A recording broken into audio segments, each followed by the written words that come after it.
दोस्तों नमस्कार, मैं डॉक्टर दुर्गेश पाठक मेरे YouTube चैनल में आप सभी का स्वागत करता हूं। दोस्तों, जैसा कि आप जानते हैं, होम्योपैथी में ज्यादातर लोग अपनी प्रैक्टिस में सफल नहीं हो पाते। अगर किसी बैच से 100 होम्योपैथिक स्टूडेंट डॉक्टर बन के निकलते हैं तो उनमें से मुश्किल से 10 या 20% ऐसे लोग होते हैं जो अपने प्रोफेशन में, अपनी होम्योपैथिक प्रैक्टिस में सक्सेस हो पाते हैं और 80% लोग ऐसे होते हैं जो सक्सेस नहीं हो पाते। इसका कारण क्या है? आज का जो ये वीडियो मैं आपको दे रहा हूं वो इसी टॉपिक पर दे रहा हूं। ये बहुत हॉट टॉपिक है, बर्निंग टॉपिक है। Reasons of failure in homeopathic practice. देखिए दोस्तों, ये जो वीडियो मैं आपको दे रहा हूं वो मैं आपको डिमोरलाइज करने के लिए नहीं दे रहा हूं। ये मैं वीडियो आपको दे रहा हूं कि मैं कुछ ऐसी बातें आपको यहां पर बताऊंगा जिनकी वजह से हम ये समझ पाएंगे कि होम्योपैथी में क्यों ज्यादातर लोग सक्सेसफुल नहीं हो पाते।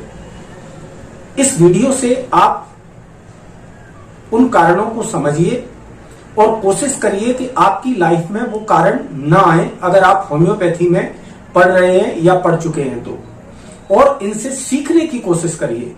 मेरा ये पर्पस है इस वीडियो को देने का, ना कि आपको डिमोरलाइज करने का।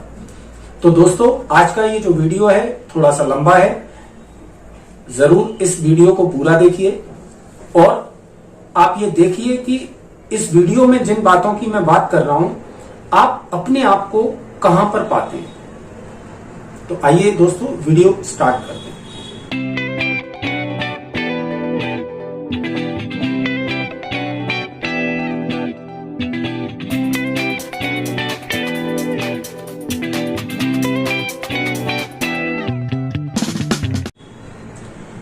देखिए दोस्तों, जब आप 10th पास करने के बाद 11th और 12th में आते हैं, आप बड़े शौक से बायोलॉजी सब्जेक्ट को चुनते हैं और हर बच्चा जो भी बायोलॉजी पढ़ता है, ये मैं बिल्कुल हकीकत बात बता रहा हूं, इसमें कहीं भी कोई भी दो राय नहीं है।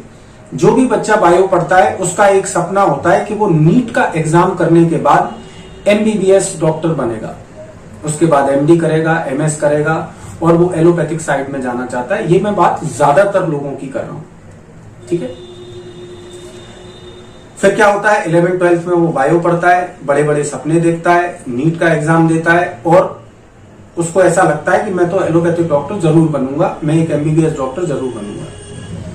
फिर क्या होता है, वो नीट का एग्जाम देता है और अगर किसी वजह से उसका स्कोर कम रहता है और वो जब ये पाता है कि कंपटीशन तो बहुत ज्यादा हाई है और उसका एडमिशन नहीं हो पाता, तो फिर परिवार के साथ में बैठकर या वो खुद अपने आप दूसरों को देखकर वो क्या करता है, चूंकि उसको डॉक्टर बनने का एक शौक होता है या उसका एम्बिशन होता है डॉक्टर बनना, तो वो होम्योपैथी चूज कर लेता है और होम्योपैथिक कॉलेज में एडमिशन ले लेता है।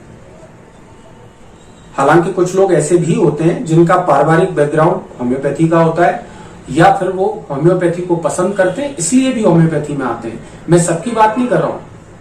इस पूरे वीडियो में जैसा मैंने आपसे कहा, आप बस उन चीजों को देखिए कि क्या वो आपके साथ तो नहीं है और उनको करेक्ट करिए।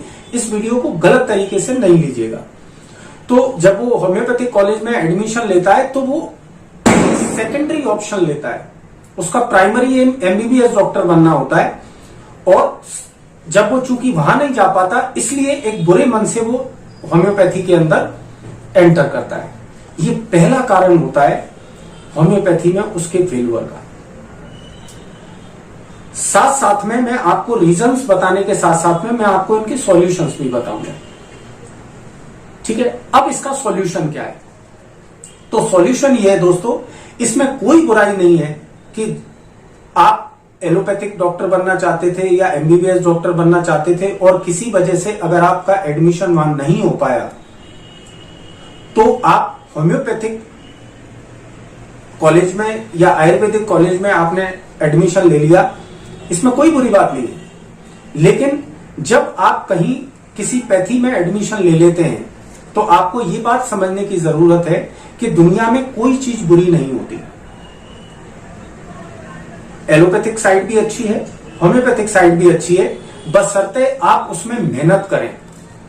तो जब बच्चा भले ही सेकेंडरी ऑप्शन की तरह होम्योपैथी में आया हो, लेकिन उसको ये समझना चाहिए, समझाना चाहिए कि अब मेरी दुनिया यही है और अगर मैं इसको बहुत अच्छी तरीके से करूंगा तो इसमें मैं जरूर सक्सेसफुल होऊंगा, क्योंकि कई ऐसे होम्योपैथ भी हैं जो होम्योपैथी में सक्सेस हैं, अच्छा पैसा कमा रहे हैं, अच्छी प्रैक्टिस कर रहे हैं और कई सारे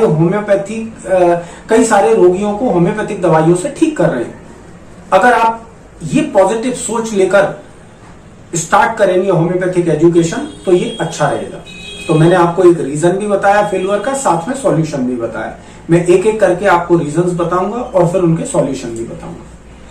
इसके बाद क्या होता है कि अगर हम होम्योपैथी में आ जाते हैं तो हम through out the 5 years confuse रहते हैं और मन उनका वही एलोपैथिक साइंस में बना रहता है, एमबीबीएस डॉक्टर में बना रहता है। दोस्तों मैं चूंकि एक कॉलेज में टीचर भी हूं, मैंने कई ऐसे स्टूडेंट्स भी देखे हैं जो even 2nd year 3rd year तक भी आ जाते हैं, उसके बाद भी वो नीट का एग्जाम देते हैं। आप देखिए, आप सोचिए इस चीज को। और वो जब भी किसी टीचर से बात करते हैं, अपने दोस्तों से बात करते हैं, तो हमेशा होम्योपैथी के लिए नेगेटिव बात करते हैं। हमेशा ये कहते मिल जाएंगे आपको कि यार हम तो वहां होते तो ज्यादा अच्छा होता है ना। होम्योपैथिक कॉलेज की बुराइयां गिनाना, है ना, उनकी कमियां गिनाना, ये काम करते हैं। ये दूसरा रीजन है होम्योपैथी में फेल्यूर का। तो दोस्तों ये आपको बिल्कुल नहीं करना है। आपको ये समझ के चलना है, जैसा मैंने आपसे कहा कि अब मुझे होम्योपैथी में ही अपनी जिंदगी बनानी है, अपना स्टेटस बनाना है और चाहे मुझे कुछ मिले ना मिले, मैं अपनी तरफ से कोई कमी नहीं छोड़ूंगा पढ़ने में, चाहे होम्योपैथिक कॉलेज में कैसी भी फैसिलिटीज हो या जो भी हो। तो पहली चीज, जब आप एडमिशन लें होम्योपैथी में तो डेडिकेशन के साथ लें, और दूसरी चीज, आपको कंफ्यूज रहने की फिर जरूरत नहीं है। एक बार जो चीज आप छोड़कर आ गए फिर आपका उधर ध्यान नहीं जाना चाहिए। तीसरी बात है, होम्योपैथिक कॉलेजेस में ज्यादातर ना तो टीचिंग फैकल्टीज अच्छी होती हैं और ना ही क्लिनिकल फैकल्टीज अच्छी होती हैं। इसका कारण क्या है दोस्तों? देखिए, अनफॉर्चुनेटली होम्योपैथी में ज्यादातर लोग वही कॉलेज में पढ़ाते हैं, वही होम्योपैथिक हॉस्पिटल्स में एज एन डॉक्टर काम कर रहे होते हैं, जो अपनी पर्सनल लाइफ में अच्छा नहीं कर पाते। ये बिल्कुल फैक्ट है दोस्तों। जिनकी प्रैक्टिस अच्छी नहीं चल रही होती है, जो कुछ अर्न नहीं कर पा रहे होते हैं, तो वो क्या करते हैं, लाओ होम्योपैथिक कॉलेज में पढ़ाई लेते हैं। चूंकि वहां पर एज ए टीचर बनना कोई बहुत ज्यादा कठिन काम नहीं है। सिर्फ आपको एक BHMS की डिग्री होना चाहिए, आप चले जाइए और बहुत कम पैसों में आपको कोई भी वहां पढ़ाने के लिए अवसर दे देगा। तो होम्योपैथिक कॉलेज में टीचिंग का स्तर क्यों खराब है? क्योंकि वहां पर बहुत अच्छी पेमेंट या सैलरी नहीं होती, तो वहां अच्छे लोग कभी नहीं आते। वहां सिर्फ वही लोग आते हैं जो अपनी क्लिनिक नहीं चला पा रहे हैं, वो वहां पर टीचर बन जाते हैं, ज्यादातर लोग, मैंने कहा, ठीक है। या फिर हॉस्पिटल में एज एन डॉक्टर बन जाते हैं। अब जो खुद अपनी क्लिनिक नहीं चला पा रहा है, खुद नहीं पढ़ रहा है, खुद नहीं पढ़ा पा रहा है, तो वो आपको कैसे सिखाएगा? तो ये तीसरी चीज है जिस वजह से होम्योपैथी में जो बच्चे होते हैं वो कॉन्फिडेंस नहीं बिल्डअप कर पाते। क्यों? क्योंकि ना तो उनको टीचिंग फैकल्टीज अच्छी मिलती है, ना ही उनका क्लिनिकल एक्सपीरियंस अच्छा होता है। उनको कोई सिखाने वाली फैकल्टी है ही नहीं वहां पर। अब इसका सॉल्यूशन क्या है? आपको डिमोरलाइज होने की जरूरत नहीं है। जिसको सीखना होता है वो कहीं से भी सीख सकता है। आप एलाइड सब्जेक्ट किसी एलोपैथ से भी पढ़ सकते हैं। आप एलाइड सब्जेक्ट एक ऐसे होम्योपैथ से भी पढ़ सकते हैं जिसकी एलाइड सब्जेक्ट बहुत अच्छी हो। आप होम्योपैथिक सब्जेक्ट्स भी प्राइवेट तौर पर पढ़ सकते हैं। आप कोचिंग्स ज्वाइन कर सकते हैं। हालांकि मैं आपको बता दूं तो आज होम्योपैथी में कोचिंग का स्तर भी बहुत ज्यादा गिर चुका है। लोगों ने उसको बिजनेस बना रखा है, तो वो बात अलग है। इसलिए इस बात का विशेष ध्यान रखें कि आप अपने लिए जो भी ट्यूटर चुनते हैं आप ये देखिए कि उसका खुद का स्टेटस क्या है, क्या वो अपनी लाइफ में सक्सेस है, क्या वो एक अच्छा क्लिनिशियन है, क्या उसका पढ़ाया हुआ हमको समझ में आ रहा है। अगर ये सारे गुण उसके अंदर हैं तो आप उससे ट्यूशन ले सकते हैं। ऐसे तो आपको होम्योपैथी में 50 लोग ट्यूशन करने वाले मिल जाएंगे, है ना, जो आपको नई नई चीजें बता बताकर अपने आप को अपने पास बुलाने की कोशिश करेंगे, कम फीस में पढ़ा देंगे, ये इसकी फीस दो दोगे तो उसकी फीस नहीं लेंगे। तो ऐसा मत करिए दोस्तों, ये आप अपने साथ खिलवाड़ कर रहे हैं। आज जो आप अपने 2 या 3 हजार रुपए बचा लेंगे वो जिंदगी भर आपको नॉलेज नहीं देंगे। ठीक है, तो सॉल्यूशन क्या हुआ इसका कि अगर कॉलेजेस में आपको फैसिलिटीज नहीं मिलती तो आपको डिमोरलाइज होने की जरूरत नहीं है। आप उनको कहीं से भी वो गेन कर सकते हैं। आप अपनी प्राइवेट ट्यूशन कर सकते हैं, आप किसी के साथ बैठ सकते हैं। मुझे ये बड़ा खेद होता है, आज हमारे टाइम पर लोगों को बैठने की जगह नहीं मिलती थी। ये भी एक प्रॉब्लम है होम्योपैथी के अंदर कि अगर आप कॉलेज के अलावा कहीं बैठना चाहेंगे तो आपको अच्छे होम्योपैथिक डॉक्टर अपने शहर में कम मिलेंगे जो आपको सिखा सके, और अगर मिल भी गए तो उनके यहां जगह नहीं मिलेंगी क्योंकि बच्चे हैं ज्यादा और डॉक्टर्स हैं कम। लेकिन अनफॉर्चुनेटली आज होम्योपैथी में मैं बच्चों को इस तरीके से देख रहा हूं कि बच्चे खुद भी किसी के यहां बैठना नहीं चाहते, या बैठेंगे महीना 2 महीना बैठ के भग जाते हैं। उनको यह समझ में नहीं आता कि एक अच्छा डॉक्टर इतनी जल्दी नहीं बनता, उसको बहुत मेहनत करना होती है। कम से कम किसी के साथ आपको 4 या 5 साल बैठना होता है, उसके बाद 4 या 5 साल खुद एज ए डॉक्टर प्रैक्टिस करनी होती है। जो चीज आप साथ में कर सकते हो, ऐसे तो 10 साल हो जाएंगे। आप किसी के साथ बैठो भी और कहीं आप अपनी एक छोटी सी प्रैक्टिस भी करो, या उस डॉक्टर के एब्सेंस में आप उसके मरीज देख सकते हो, जो कि एलोपैथिक कॉलेजेस में होता है, एलोपैथिक साइंस में होता है। वहां एक असिस्टेंट डॉक्टर होता है जो आधे से ज्यादा काम उसका करता है, जिससे उसको सीखने को मिलता है। एक एलोपैथ क्यों ज्यादा सक्सेस होते हैं? क्योंकि वहां टीचिंग फैकल्टीज अच्छी हैं, उनके हॉस्पिटल्स में मरीजों की भरमार है और उनको सिखाने वाले लोग हैं। जो टॉप का फिजिशियन होगा एलोपैथी का, वो वहां के एलोपैथिक सरकारी कॉलेज में पढ़ा रहा होगा। जबकि होम्योपैथी में क्या होता है कि जब आप सक्सेस नहीं होते तो आप होम्योपैथिक कॉलेज में टीचर बन जाते हो। तो 3 प्रॉब्लम मैंने 3 रीजंस आपको बताए कि एक तो हम बुरे मन से होम्योपैथी के अंदर एडमिशन लेते हैं, फिर एडमिशन लेने के बाद कंफ्यूज होते हैं, फिर तीसरा चूंकि होम्योपैथिक कॉलेजेस में आपको फैसिलिटीज नहीं मिलती इसलिए आप कुछ सीख नहीं पाते और अपना कॉन्फिडेंस बिल्डअप नहीं कर पाते। मैंने तीनों के आपको सॉल्यूशंस भी बता दिए। अब हम बात करते हैं चौथी रीजन की।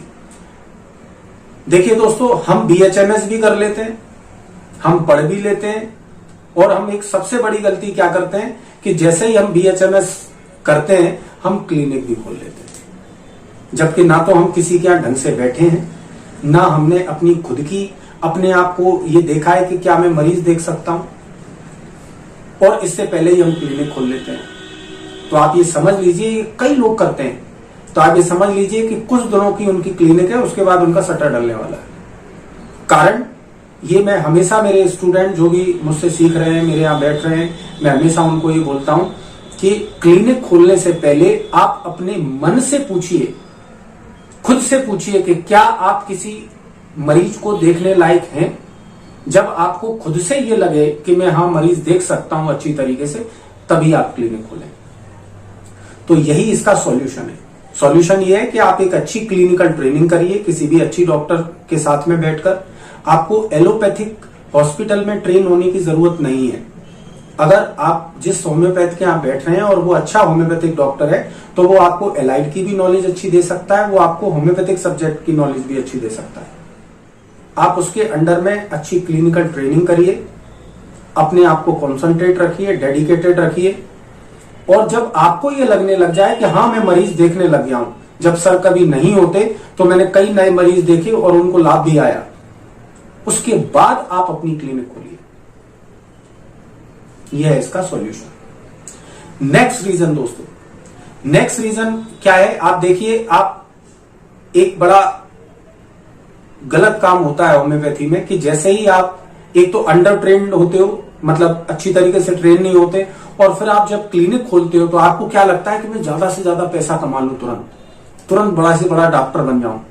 तो आप क्या करते हो, अपनी क्लिनिक के बोर्ड पर बड़ी बड़ी बीमारियों के नाम लिख देते हो। क्या हमारे यहाँ ये बीमारियां ठीक होती हैं, और उनमें उन बीमारियों को लिखते हो जो कि बड़ी बीमारियां जानी जाती हैं, इनक्योरेबल डिजीज जानी जाती है। अगर आप छोटी छोटी बीमारियों के नाम लिखोगे तो कोई नहीं आएगा आपके पास। तो आप मरीजों को बुलाने के लिए बड़ी बड़ी बीमारियों का नाम लिखते हो, और हकीकत बात यह है कि उन बीमारियों में आप ये भी श्योर नहीं होते कि आप उनको ठीक कर पाओगे या नहीं कर पाओगे। जब आप इतनी बड़ी बड़ी बीमारियां लिखते हो तो मरीज भी फिर उतनी बड़ी बड़ी बीमारियों के आते हैं, और जब आप उनको ठीक नहीं कर पाते तो आप खुद भी डिमोरलाइज होते हो, होम्योपैथी को भी गाली देते हो, और अल्टीमेटली क्लिनिक बंद कर देते हो। ये वैसे भी आपके लीगल प्रैक्टिस नहीं है।